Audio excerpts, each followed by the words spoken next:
Hello, welcome back, Stunty. Hello, How are Michael. you? I'm How good. are How you? are you? Lots of Yeah, good records. today we go into the second round of our soon to be very desired records. But Hopefully, yeah. Mm. before we start, um, I would love to share a beautiful story of how nowadays record collecting world can go. I want to talk to you about this beautiful edition. You showed it in one of your streams, and I immediately wanted to have it, and it was gone so far because this is exactly. This is such an outstanding release musically, and the whole edition is Yeah. top notch. The jacket is so beautiful, so sturdy, so Yeah. well made, and even which is not so typical for these kind of music. It's pressed over at RTI. Did you know that? Yeah. I Yeah. saw that. It's a And we, label from Los Angeles. yeah, black editions exactly. Yeah. And And I they said I basically need it, and you said no, it's gone, it's gone. And what? then Yeah. tell what happened because So basically, firstly, it's Keiji Haino. Keiji Haino has been around since the 70s in Japan in the psychedelic rock scene. He soon went into noise, like harsh noise, and he has many projects. He's released so many records, but not that many on vinyl. And the ones he released on vinyl are extremely desirable. This one is him on the Hurdy-Gurdy. It's a double LP, and it's haunting, deep, ample. It's fucking amazing music, and it's also experimental, avant-garde. But it's so the sound is so good that it, even if you're not familiar with that, it takes you, and it's sexy as well. But so when I showed that record, when I got it on my random streams I do when I get new records, I played it, and yeah, you expressed a desire for it, and I think they did. I'm not sure how many they did of it. I think they did 500 copies, but it's a we're US label, so a lot of these sold in the US already. And as soon as I played it on my Instagram, Alex Motorek and everyone wanted a copy of that, and so soon everything was gone. And I was in touch with the label, and they didn't have any copies left. And one day, our friend Fred Putterman was requiring my help for a digging in a shop. And so he's on his phone and showing me what is around in the shop. And I see the record and tell him, "Oh, you should get this one." Like, especially since it's at retail price, which was not that I mean, it was around like $35-40 or something like that. I don't remember. But I told him, get this. And worst case scenario, if you don't want it, if you're not sure about it, Michael wants it. And he got it, and he loved it.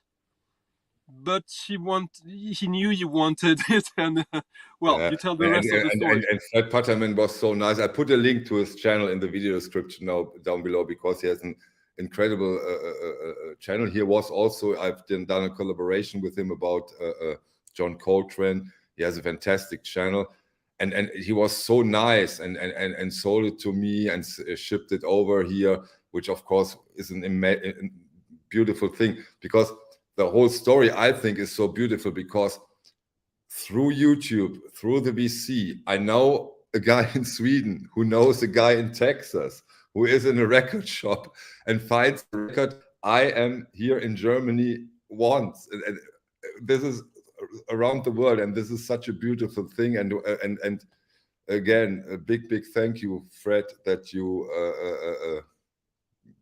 gave me sent me your copy. I think a beautiful story, and of course, when it comes to our topic, an interesting example of how desirable the stuff sometimes very fast becomes. The records we show today, I'm sure there are several copies who are in the same area of I want that, and now it's gone. I'll tell you even more about how, funnily, when I saw this online, I knew what it was. I didn't know how good it was, but I knew what it was. I have an interest in this guy, but I'm not like a uber fan. I don't get everything he does. And I listened to it, and this is good. And I put it in my basket, but I didn't buy it. The next morning, it was gone. And I was like, shit, what an idiot. And I know that this place where I got it, when it's brand new like that, usually they have it sold out, and then they sometimes get restock of it. And I was refreshing for days, every day after that, several times a day, just to see if they got it. And they got it. And that's how I got it. But yes, it was. There was a little luck involved, because it's not always like that. No. Yeah. And our first new artist we present today. Yeah. I think you can say the same, because excuse me. We are now showing 6 records of a series. I've made a video about it. A lot of others has gotten into it. And now they're getting repressed again, right? Yeah. So I think the record was originally released in 2011 or 2013. 2013, I think. It started that early? I don't know, but yeah, it started several years ago, because as you can see here, we are talking 6 parts, I think. Yeah. About the series, who accompanies a human being musically, who got diagnosed with dementia from the very first moment, over, I think, 10 albums until the end, which is a tough journey, I can tell you that. Okay, no, tell us more, Stunty. So yeah, the caretaker who started his career as VVM, he was doing plunderphonics, quite difficult music, not always that good, to be honest. But then he refined the concept and made it his own. So the music is quite close to William Basinski in a way. And so basically he uses old recordings from the stuff that would have been played on the Titanic, like the band of the Titanic. A lot of Schubert, by the way. A lot of Schubert. Yeah. And he slows it down so much, and also puts the focus on the defects, because he uses vinyl records. And very old vinyl records, yeah. It creates this haunting music that the best description I can have it is, if you remember these scenes in The Shining, the Kubrick movie, like when he's at the bar talking with the ghost. This is the music of that, and much more, obviously. And he's done many records. He kind of cashed in on the concept on this. This is by far the best record he did, also with this one under his own name.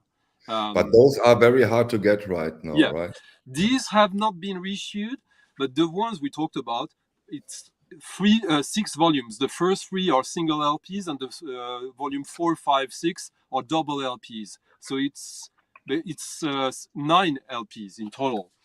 And they've been reissued in 2017. I think that's when you got them, Michael, right?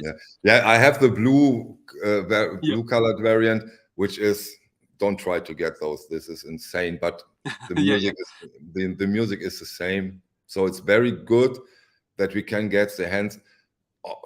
This is in a way a project of a decade. In this area of music, the magnitude and quality of this release is a standout. It stands out in a way. It's basically one of these records that it's in a genre, but it's beyond that. It's an instant classic, basically. A lot of people who have no interest in that kind of music have that record, and they love it. So much so that the record has been reissued once. Then they did like a sneak repress of it, and I went to Discogs to look at it, because it's a big announcement for the label right now, but like it's been reissued, and I went to look, and if you want even the latest repress of the reissue, you will still need to pay around 50 euros for the single LPs and like 75 for the doubles. So this is we discussed this together. Is it really relevant to talk about this record? It is, because a lot of people are after this, and it's the best occasion because they're also selling it as 2 bundles: the part 1, 2, 3, and part 4, 5, 6. As you can see, it's 2 images with the 4th of the, like, it's 3 records plus the back of a canvas. All of the records, the cover is like that. Yeah. So the concept is the design is very cool as well. Yeah. Okay, that was our first take. Any questions, or we go on? And you, of course, in the gallery, feel free to ask questions, and Stunty or me. I think it's good if people have questions while we talk about one record. Yeah. It's good also. We're fine with that. Exactly. The next and you guys, one. You see, we improved the presentation now. We try to. Yeah. Okay. Yeah, the next one is beautiful because, again, we can show it. Yeah, you got it yesterday or 2 days ago. No, yesterday. Yesterday, yeah. I ordered it as well. Can you make me big for a second so then we can go through the edition I show? Because this is also a very beautiful edition. I don't know. No, I can't. Yeah. Okay, here see it's in double album, gatefold album. Yeah. With beautiful jacket, and it comes with nice booklet. 2 booklets, right? I have one. Maybe I've. Okay. Wait, I look. There's an edition where I ordered it. You also get like a booklet with all the music writing, so you can play it yourself. Okay. Yeah. And it comes. My edition, the edition I've got, is on this green vinyl. Now give me 1 second. I will see if I have a second booklet which I overlooked, but I don't think it's smaller. No. The other one. Okay. No, I don't have a second booklet. I think it was like a special edition, but like some places had it, but you don't need that. But yeah, the Sarah Davachi, that's who we're talking about. I think she's Canadian, but she lives in Los Angeles, and she lives everywhere. She's done quite a few records. She's a modern composer, modern music composer, experimental, but not always. And she works with instruments, with electronics, with both. And she's done probably like 12, 15 records under her own name, and probably more collaboration, etc. I've been aware of her for a long time. I like her music. I never felt I need this. Like, often it felt a little bit derivative of other stuff I like even more. Let me interrupt you briefly, because we didn't say that this time. For those who haven't seen the first part of our collaboration, Stunty will put a link of all those records over at his channel. Stunty will also do an additional live stream where he gets deeper into the music, meaning he plays music from those artists and explains a bit more. In this part, we only show and talk about the upcoming editions. On Stunty's channel, you will find the links where you can buy it, where you can get into it, and he plays this kind of music. Yeah, we'll try to provide you the best possible links to purchase this, so that if you want several records of this, you can get them together. Like, we're trying to think. We know it's not ideal that we talk about them now and you have to wait 2 days, but so far that's the best we figured out. We'll probably find something even better. But right now, here with us. Exactly. But really, that record there's tons of musicians on that one. It's mostly organs, pipe organs, strings. I believe there's some vocals as well. And when I listened to it, I know who she is. I know she does good music, but not yet for me. And this was like, okay, I need this. This is so good. This is a 500 copies pressing. Yeah. She's quite, which is a lot in that area, by the way. Yeah. Yeah. So because she already is quite established, I think that's safe to say. This is not a newcomer. This is an established artist. There's a black version and the green version. The green version is sold out everywhere I looked now. Yeah. Maybe probably somewhere you can find it, but it's cool. It's a good color. I love that color. I almost Actually, got that one. it's a beautiful one. Yeah. Yeah, And I think this color variant, by the way, is not a risky one. Yeah, You know, no. this whenever, correct me if I'm wrong, whenever you have this metallic colors, it can get a bit tricky. Gold vinyl, for example.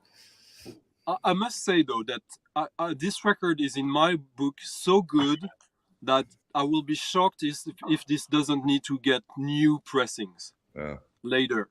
Not right now, but pretty soon, I think.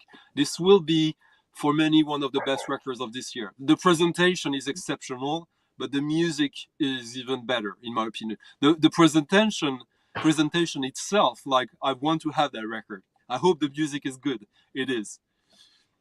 Yeah, and Stunty, we showed the Heino, excuse me. We showed the Davachi, and both are exceptional, beautiful editions with a fantastic packaging, which is quite new in this area. Okay, those packagings also have been great from the beginning, but those have been really those unique. Two are like a lot of audiophile reissues would want to be of that quality of packaging. Exactly. Basically, they are audiophile records. I agree. I do agree. And about Heino, we should remind people we're talking about KG Heino, huh? not the German Heino. Okay, we have a next one, Stunty. This is probably one of the records that you guys need the least us for, but still, maybe. This is Panda Bear with Sonic Boom from the Spaceman 3 Spectrum. Panda Bear is the solo project of one of the guys from Animal Collective, and this is where he does his best stuff, in my opinion, where he channels the Beach Boys, like the lush kind of Christmas music, the Christmas quality music of the Beach Boys with pet sounds, but then he adds all these like more like indie rock, a little bit noisy, but in the best way, like very fuzzy and warm, and with the addition of not just the production of Sonic Boom from the Spaceman 3, which is one of the most important bands of the 80s, and still after, because there's still nothing like the Spaceman 3. The Spaceman 3 is my favorite rock band, but I'm objective about it. Like Sonic Boom's latest LP from 2 years ago, I didn't get because it wasn't as good as the rest of it. This record, you see his influence even in the cover art, because as you can see, this is the last Spaceman 3 record, and here you have the best Panda Bear record, in my opinion. It's the only one I felt I needed to own. This one I'm so excited about. Even if it's on a big indie label, there will be a lot of different variants. The few tracks that I have filtered so far are exceptional.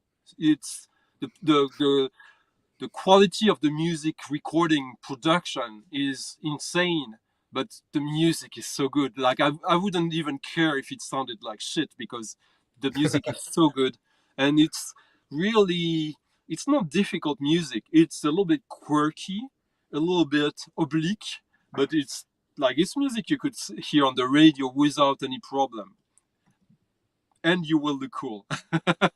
It's a very beautiful edition.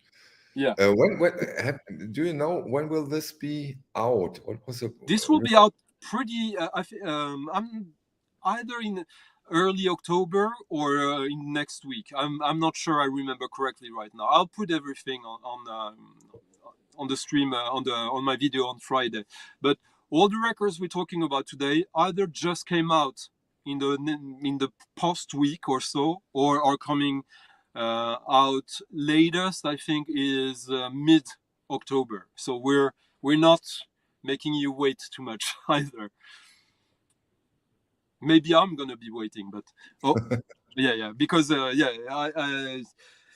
there's a few of these records I really want to order that, yeah, I haven't ordered yet. So I hope I get a chance.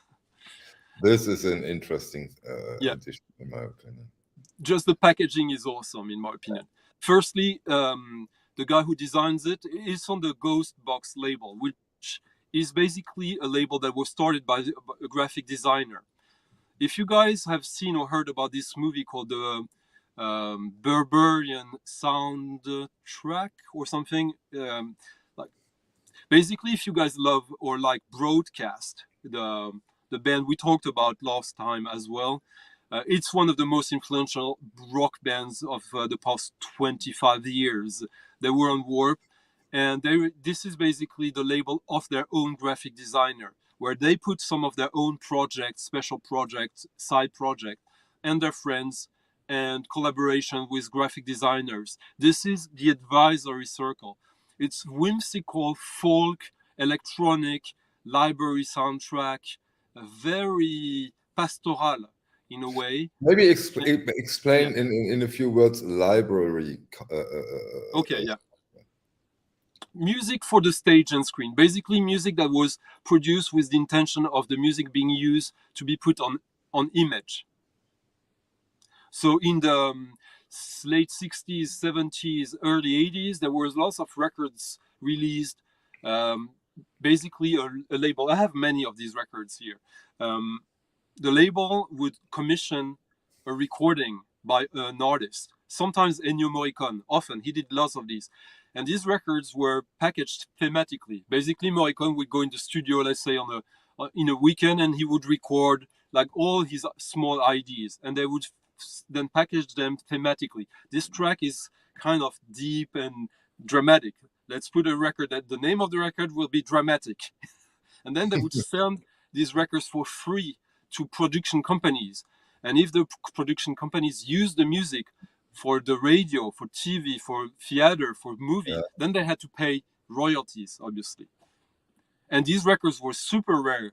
Usually the pressing was 500 copies only. Okay. But they were never put in the retail. They were never for sale. So you could only find them secondhand years later. And a lot of these music that came from the UK had a very specific aesthetic, vintage electronics with folk, and since the early 2000s, partly influenced by the music of Stereolab, a lot influenced by the music of Broadcast, influenced by krautrock, also influenced by Shirley Collins and stuff like that. These bands try to do their own version of that kind of music. And for example, this is another record on the same label by the Advisory Circle. I have most of the early release on that label, but all of these were originally released, I believe, on CD. And when they did vinyl versions of this, like these records are worth a fortune.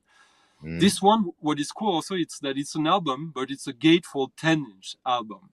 And yeah, it's just cool. It's just cool. But the next album we talk about is on a very, very beautiful label. I'm collecting this label for quite some time, and now they are putting out a very, very special release. We're talking about, I named the label now. We are talking about Finders Keepers. Yeah. And again, this is such a typical, beautiful jacket cover art from Finders Keepers. And a very, very interesting release, Stunty. Tell us about it, please. So Finders Keepers is the label of Andy Vottel, who has another label. Like basically, Finders Keepers is a sub-label of the other label, which I forget now. Finders Keepers is the label for archival and archival release and reissues. So rare stuff and unreleased stuff from the past. Sometimes they put out new stuff as well. That is also referential to stuff from the past. This is Jean-Claude Vanier. Jean-Claude Vanier was the arranger of Serge Gainsbourg, the most famous French pop singer from the 60s, 70s, etc. So all the orchestration were by Jean-Claude Vanier. And sometimes they collaborated even more on the tracks. And basically Jean-Claude Vannier is the guy who makes Melody Nelson, the most famous Serge Gainsbourg album that has been sampled and sampled by all the cool hip-hop producers and much more, even in pop. It's like one of the, basically is on the level of Pet Sounds, if you dare to look outside of Anglo-Saxon music. It's an album that is as important as Pet Sounds and as sophisticated and probably more. And so Vannier also did this record. This is his first and only solo album from back then. This is the original pressing that is worth like something. It's extremely expensive. You can't find copies of this. This is like a 2,000 euro record nowadays. But Wow. Finders Keepers reissued that one. And that's how they started the love affair with Jean-Claude Vannier, who's still alive. He's a pianist as well. That's his original instrument. He performs in Paris, sometimes with mainstream artists, sometimes with the most avant-garde, obscure artists. He's that kind of guy. And this record we're talking about is the reissue and first issue on vinyl of two soundtracks, movie soundtracks, complete for the first time. French obscure movies from the 70s, late 60s, maybe even. And it sounds exactly like this, but this is a bit too much sometimes. This is one of the most megalomaniac record ever. Like it's like prog, pop, art, jazz. This one, at least the tracks are more, most of the tracks are like 2, 3, 4, 5 minutes long. You don't get like a rock opera symphony of rock, which, trust me, sometimes, as much as I love this record, it's like, it's intense to listen to this. So I'm very happy. True. Yeah, this is for sure one of the highlights. And the next one, Stunty, that's yours, huh? Yeah. So this is a Japanese record from the early 80s that has quite some reissues in the US in the early 80s. Interior. Interior is a Japanese like soft jazz band project that was produced by Harumi Osono from Yellow Magic Orchestra, but also from many solo projects that are way more ambitious than Yellow Magic Orchestra. Don't get me wrong, I love Yellow Magic Orchestra, Ryoshi Sakamoto, lots of great stuff, lots of connections with a lot of stuff we like. Last week we talked about David Sylvian and Ryoshi Sakamoto and Osono, it goes hand in hand.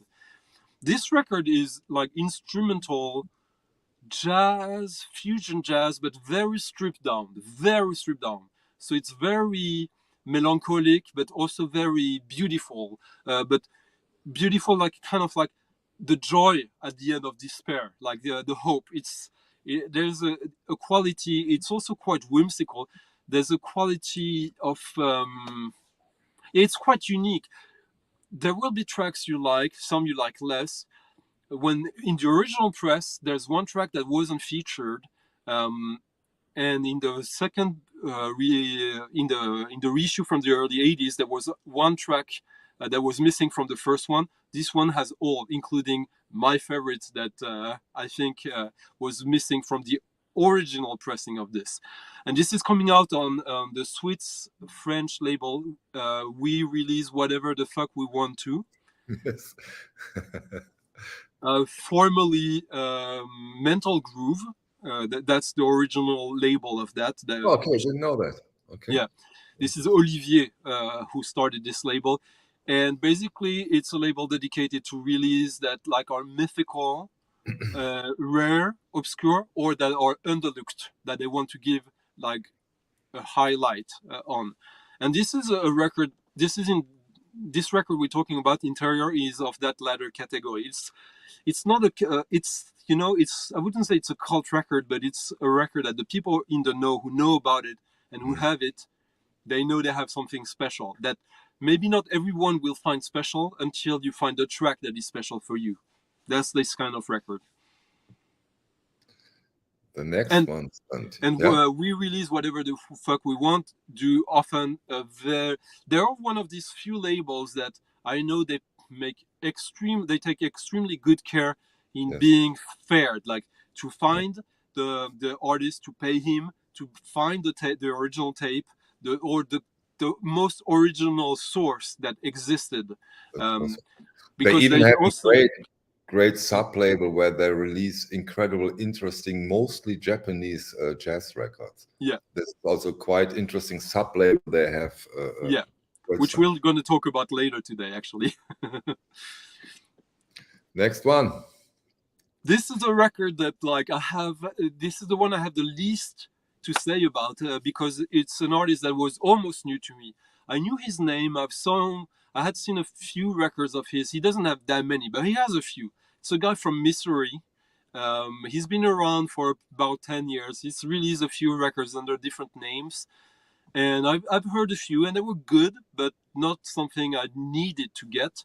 This one, oh my god, this is like subtropical ambient fusion jazz, electronic, dark, light, hopeful, quirky, sometimes rhythmic, industrial. It's just the whole package of cool sounds put together with the intention of doing something beautiful, not just doing something experimental. It's a little record.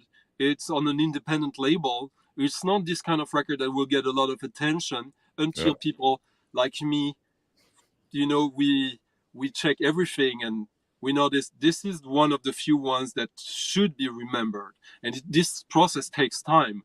But eventually these records are the ones. This is basically like one of these krautrock record. Like this is like imagine Can Exist from Oliver Shukai, a record that is worth several thousand euros nowadays. Yeah. This is maybe musically it's this kind of music. And they probably didn't press more than 300. It's coming out. This one is not out yet. It's coming out, I think, early October. Okay, our next record is one of Boomcat's favorites. Yeah. We're digging 80s new wave in a way now, right, Stunty? Yeah, but not just Boomcat. It's also like the what is called the Record Factor, Fax Magazine and all, because Carla Dal Forno, her first record was released on Blackest Ever Black, which is a very London label, a very cool label as well. And this is her second album. The first album was quite, I would say, very much influenced by young Marble Giants with a post-punk aesthetic. This one is more of the with same. The term post-punk, Stunty. Yeah. Yeah, like she uses drum machines, etc. But her voice was very young Marble Giants, the guitar, the arrangements. But this one is the same, but with something even better, in my opinion. The first album, I know everyone loves it. For me, I don't have it, and I don't miss it, but I know it's good. This one sounds to me way more like a Julie Cruz album. Okay. Julie Cruz, so the whole David Lynch pop, like ethereal, surreal pop.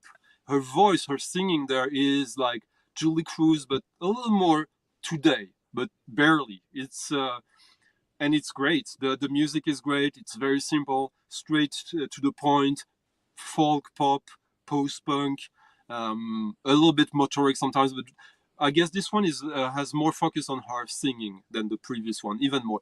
Her singing is amazing, and that's what people liked, I guess, in the first one, the contrast. In this one, there's still the contrast, but the voice, like, she stepped up so much. She released this on her own label, by the way, so I don't know how big the pressing is. This record has been, there's lots of people waiting for this, so it's not going to be a very small release, but it's not going to be like 2,000 copies for sure. I mean, she will sell digitally and on CD, but this is a record worth getting early, in my opinion. The next one you have her first record, don't you? I have, of course. Yeah. The next one we show seems to be again a very, very beautiful edition. Yeah. It's the record I played recently. I got this.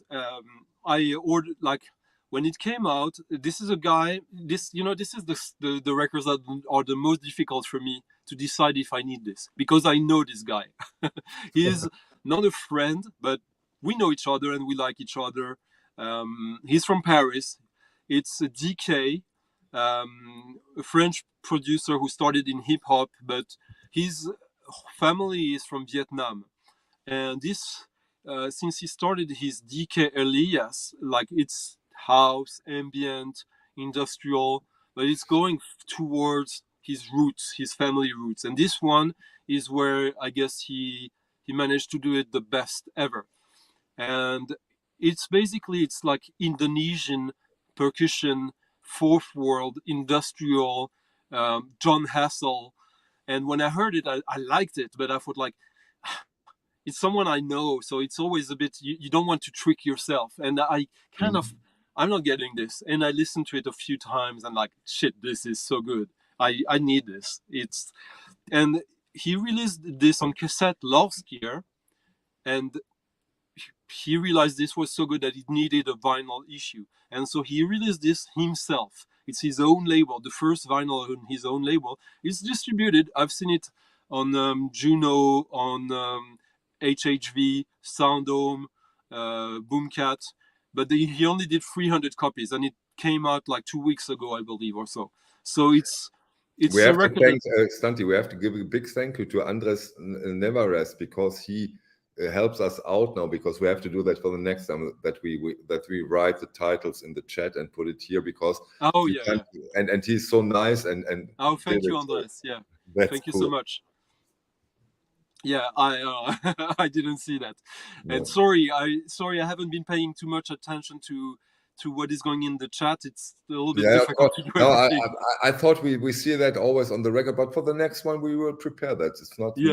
But you have people like Andres who helps us out. Yeah.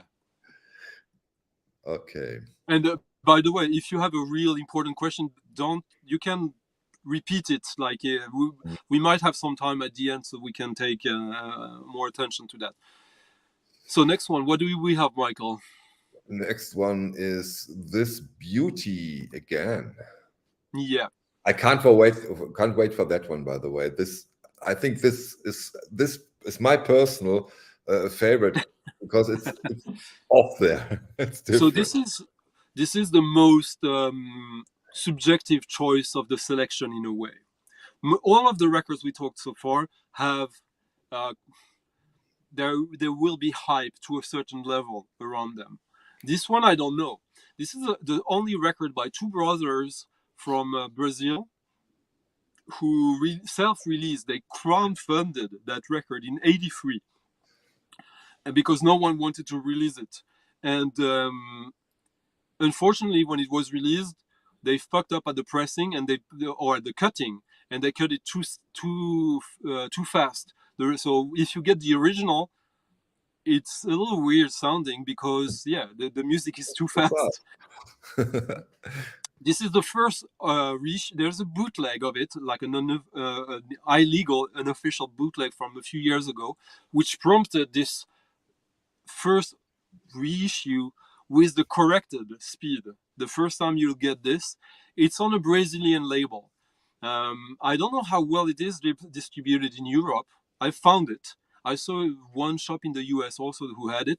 This is, how should I put it? It is poetry, mystical, jazz, fusion, folk music, percussion, psychedelic prog rock.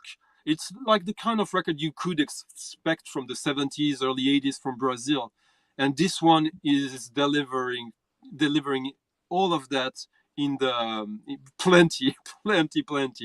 It's to be honest, I didn't know about it until the bootleg from a few years ago, and I didn't pay that much attention to it. I heard it at friends and I thought like, oh, this is good actually. If there was like a good reissue of that, and I forgot about it, and I saw this some time ago, and I thought we should give some attention to this. I don't know how well distributed it is, and it is a Brazilian label. I went to look up a little bit of what they do, and they only do Brazilian reissues and new stuff. So who knows? But this is a record that will be very interesting for people who are into jazz fusion, prog rock, and and even more. It's just a fucking cool project as well. Exactly. It seems to be very, very special and different. Yeah. Next one is a beauty and different too. Tell us about it, Stunty. So this guy, Max Peters, it's his second proper album. He's done a few other records. To be honest, his first record I missed.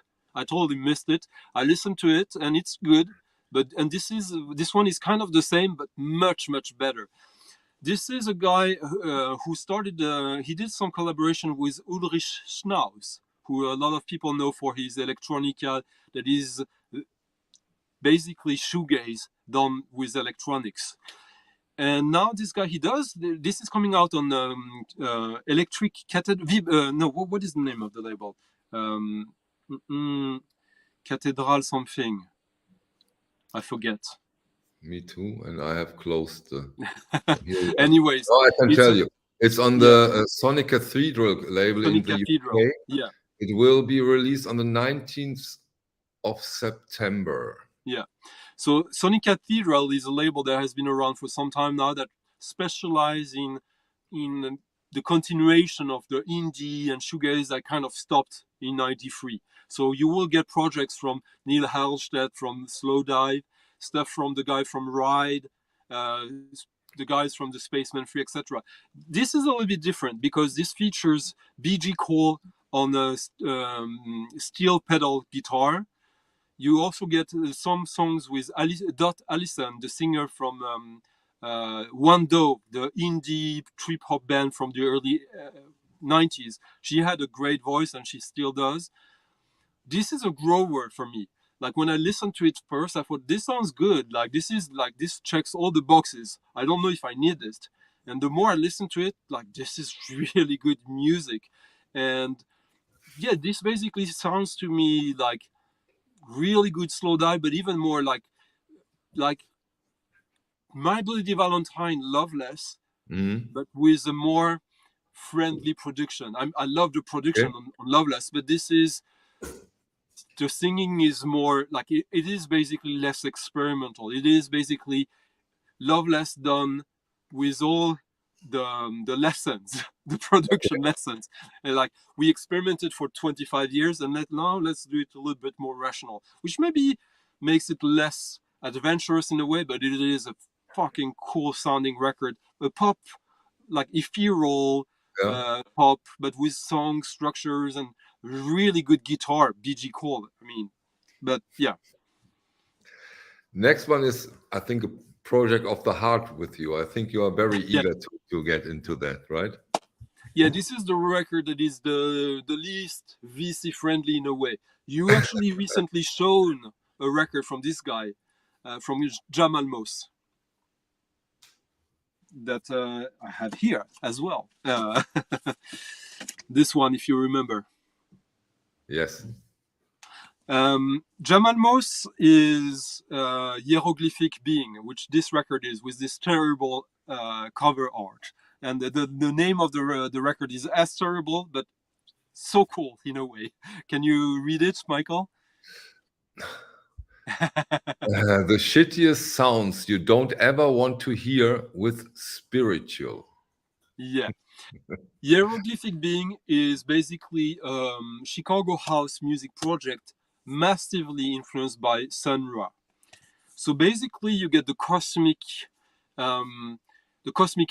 like the keyboards, the freestyle keyboards with some really nice, good, well thought, nice sounding sound of the melodies, with body music, rhythm from drum machines, but made with real, as if it's human, it's a machine, but it feels human because there's errors, there's grittiness, and it talks to your body before it talks to your mind or even to your heart, but it ends up there as well because he's that good.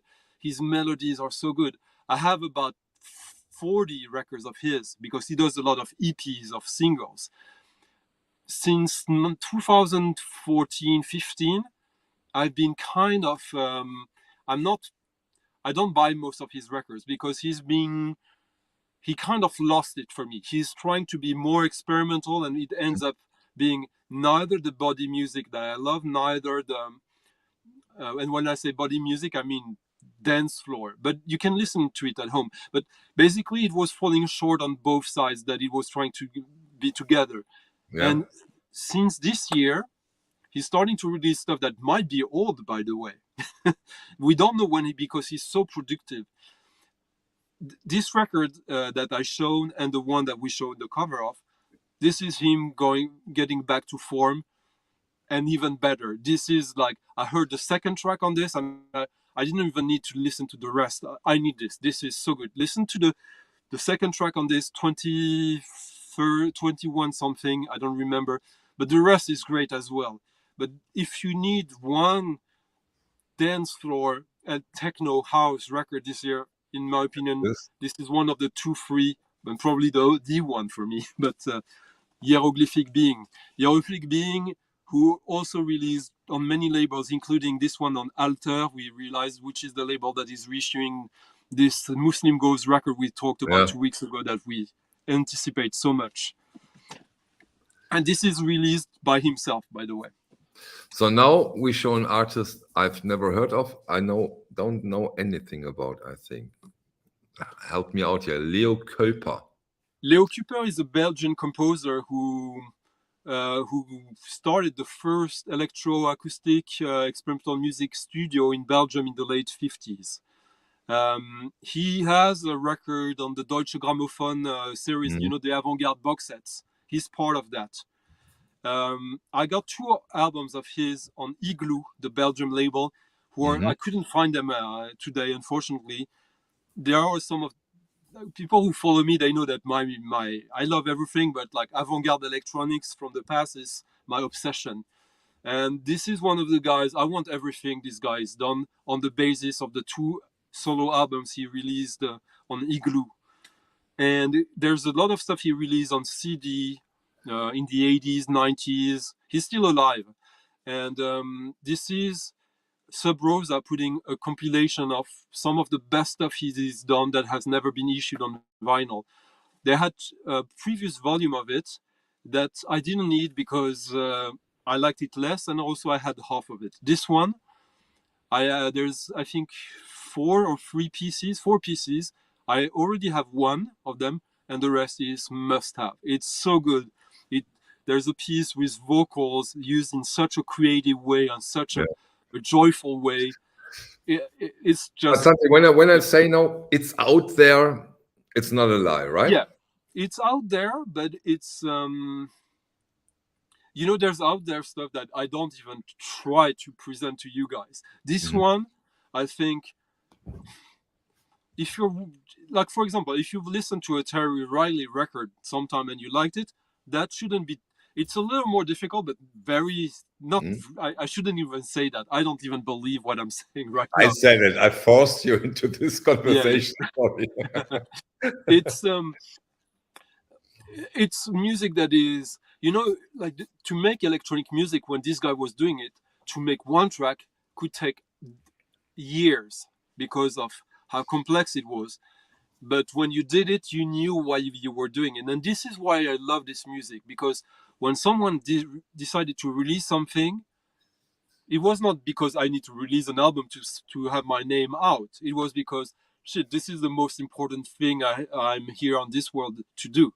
Because sometimes it took like 7 years to complete a track that's only like 8 minutes long. Sometimes it's longer, but so that's one of the things that I love about this kind of music, the thought that is being put behind the creation of the music. True. So true. So true. Okay, next one. Another highlight, in my opinion, something very, very special, and happy that this one would have gone, I would never have found this one. Yeah. And it seems very, very, very interesting. So Maxine Funk, I honestly only discovered her recently. She's a New Zealand singer she does like folk in a way, and She has 3 albums before the album from last year, which I played recently. This one, the first track is nice, and the more you go into the album, like the best track is the last one. It just gets better and better. And she's got this voice. It's all about the voice. It's her guitar, her voice. It's quite lo-fi. It's also very young Marble Giants in a way, but quite different also. Like it's more, if you like the aesthetics of, 90s indie folk from the US. This is a little bit like that, but the voice is so much better. And I think that her first 2-3 albums, she didn't realize that her biggest asset was her voice and her singing. I mean, she obviously, like, I'm making things up right now in a way, but with her previous album, you felt that she stepped up so much. And this new album comes out right when I'm at the peak of my interest for her. And this is a compilation of 2 7-inches that were really small presses, like acetates or like stuff that basically didn't get out of New Zealand. And new tracks, like I think there's like 5 brand new tracks that she did in the past year, and other tracks that are rare or I don't understand exactly. But this is basically an introduction album to her, with stuff that is unreleased, stuff that was rare.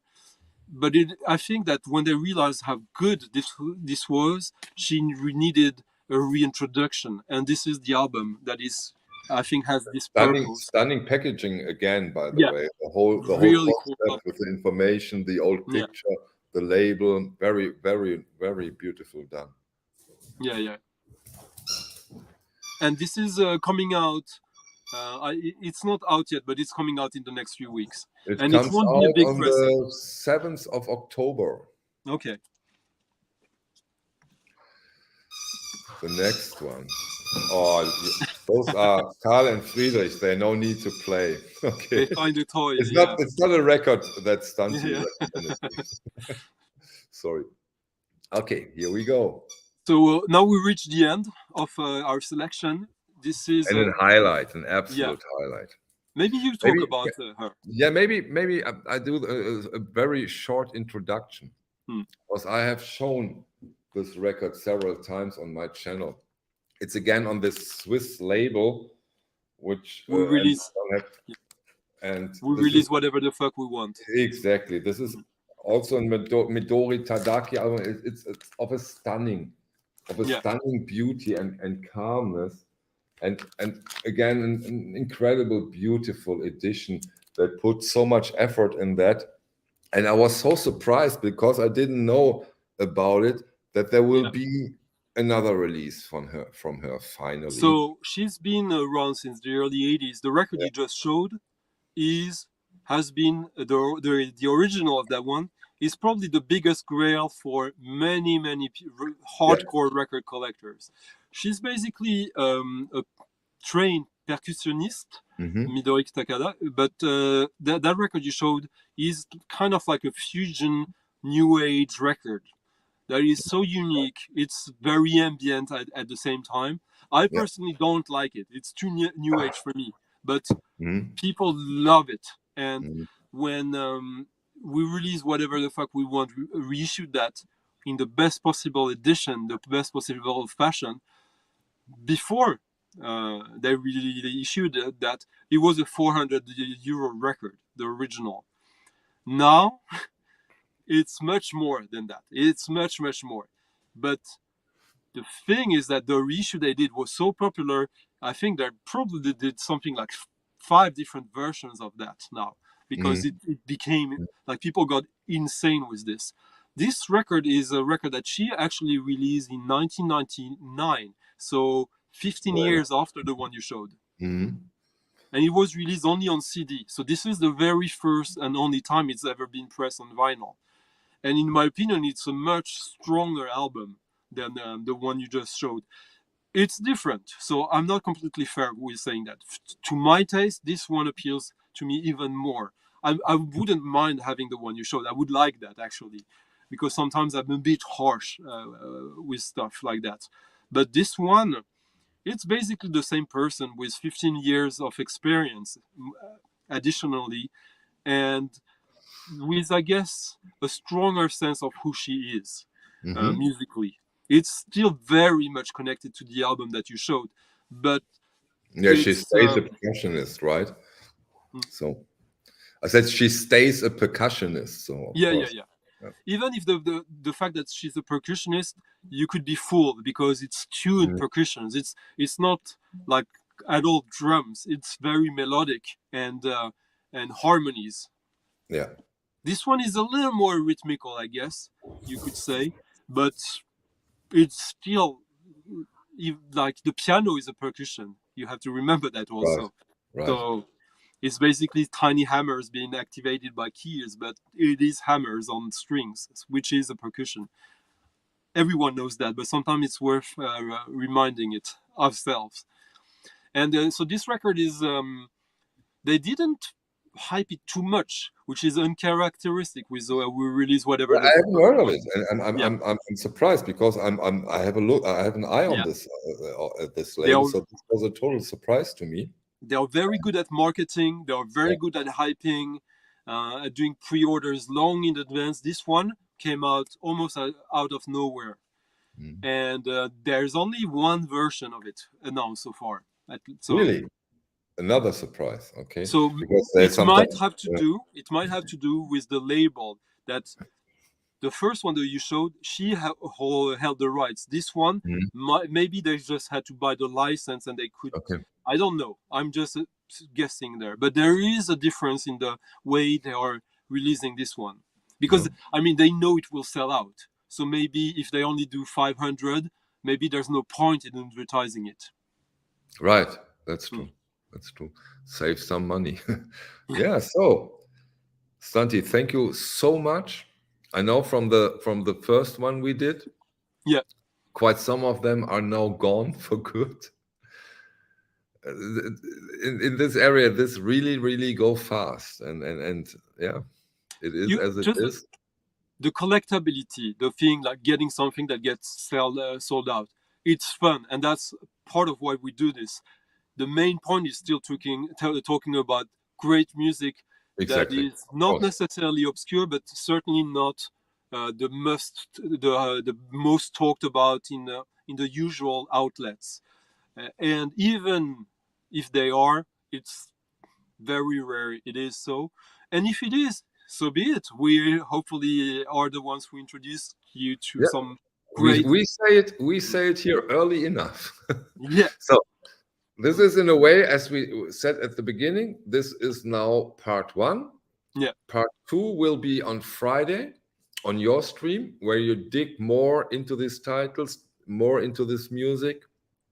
Yeah, I'll play some of. And we will provide your viewers with the list, the pre-order list, the links, and stuff like that. Yeah, we'll do that. And when I don't have the record, where I don't have any records from the artist, I'll find something similar, maybe, and talk about the idea. Or play something very similar, if there is something like that. And probably. Oh, wait a second. He is asking someone. He doesn't.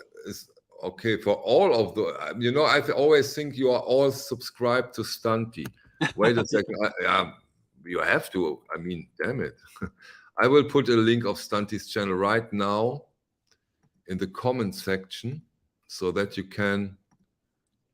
Give me a second. Here we go. And usually during these streams, I will probably play some other music that you might find interesting. We did sometimes also channel. Last week, as we don't do this only every other week. So usually on Fridays, I do a stream anyways, and where I play older music or stuff like that, and where we start to do the same thing, because last Friday I remember I just want to mention it because it was fun. I played every style of music: classic rock, jazz, ambient, industrial, avant-garde, folk, dub, whatever. And sometimes I play records that I know are under the radar, and I go and check on Discogs before. And I played that record from Karl Berger, German vibe player. And it's a record that is no one talks about that record to the best of my knowledge, because it's not in his in his heydays. It's like a mid-80s records on a kind of budget label from Italy, but it's great and it's completely different from all his other stuff. So I went to check on Discogs. There was 8 copies for sale of it, some at decent price, like 15-20 euros, and one at 90 euros. Okay. I played this, talked a little bit about it on my stream with the gallery. The next day, the 8 copies were sold. Yeah, that's how it is. There aren't 512 copies over at Discogs with 15 different pressings. Most of those titles get 1, sometimes 2, and that's it. Which is kind of one of the lessons, or not lessons or teaching, but one of the things we like to talk about, which is that Discogs is the best place to find records in the world. There are others, but Discogs is the best place because you got everything and it's easy, and there's some problems with it, but you can get the records.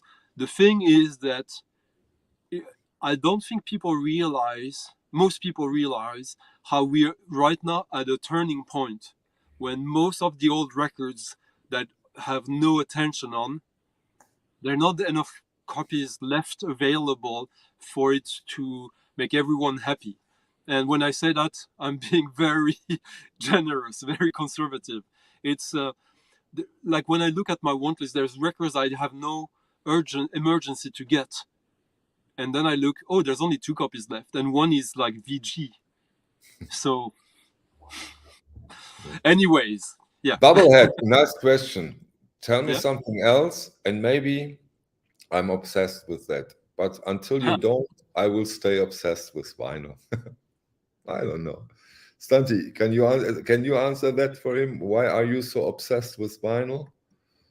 Well, I'm obsessed with music, and vinyl for me is the best medium to access music that I gather, because it's still like a physical, visual interface I have with my records. Like if I have all my music on a hard drive or on the phone, I have to go and look for it.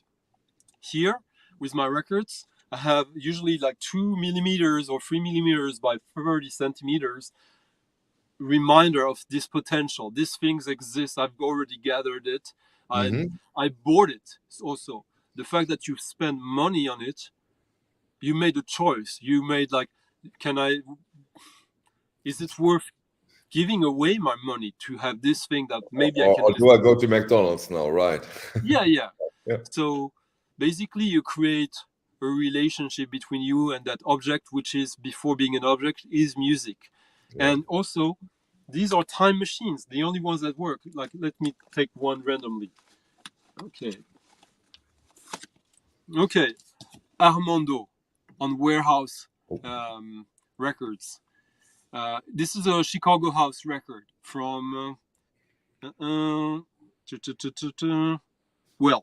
late 80s, maybe early 90s. I remember where I bought it, when it was not exactly, but I remember the shop where I bought it. And if it had been online, I would remember it also. I remember who is the guy who sold this to me. I also, when I see it, I also remember what interested me in this back then, the emotional state I was in. And of course, that will be even more important if I talk about a record I discovered when I was 15.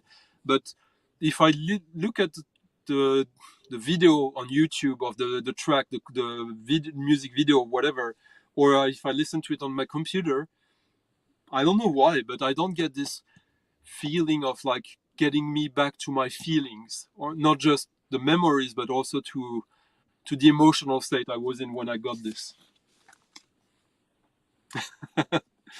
Are you happy with the answer, Bubblehead? I'm totally happy with the answer. Yeah.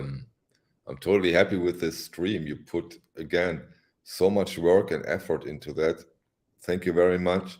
I think most people can't imagine how much work it is you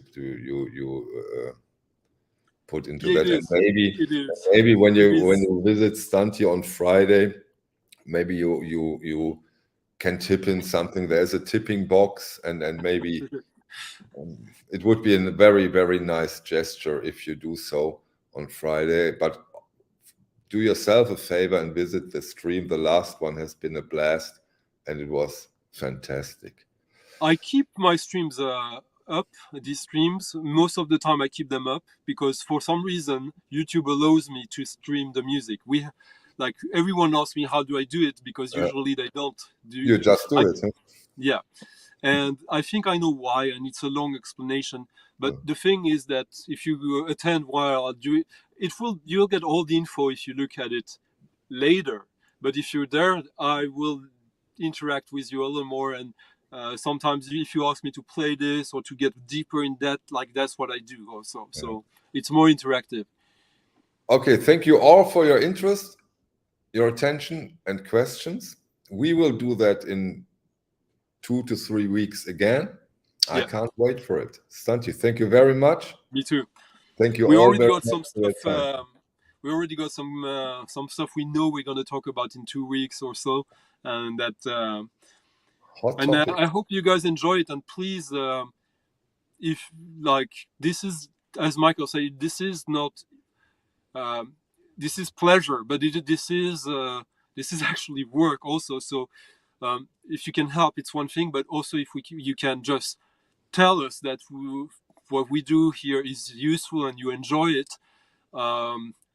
This takes energy, so give us energy back. This will be a back and forth dynamic we create with this. Okay.